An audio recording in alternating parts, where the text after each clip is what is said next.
તો મિત્રો વહેલા ઉઠીને આપણે આવી ગયા ચૂલે ચા પીવા. તો ચા પીધે વાત પહોંચી ગયા આપણે આપણા જીરાવાળા ખેતરે, અને જીરાવાળા ખેતરે આપણે 8-10 મજૂર આવ્યા હતા. તમને પાછળ બેકગ્રાઉન્ડમાં દેખાતા જ હશે. અને અમારો ટાઈમ થઈ ગયો તો ઘરે જવાનો અહીંથી રાધનપુરમાં. તો નીકળીએ અહીંયાથી રાધનપુર જવા માટે, પહોંચીએ ઘરે.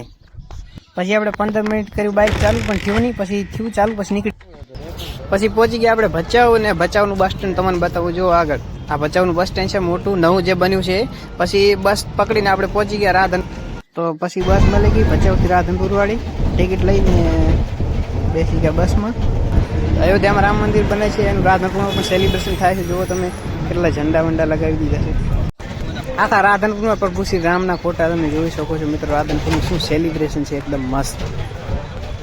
રાધનપુરમાં બસ સ્ટેન્ડમાં ઉતરી ગયા નીચે, અને કેમેરો થોડોક ઊંચો રાખતા નહોતા કેમ કે પબ્લિક હતી એટલે.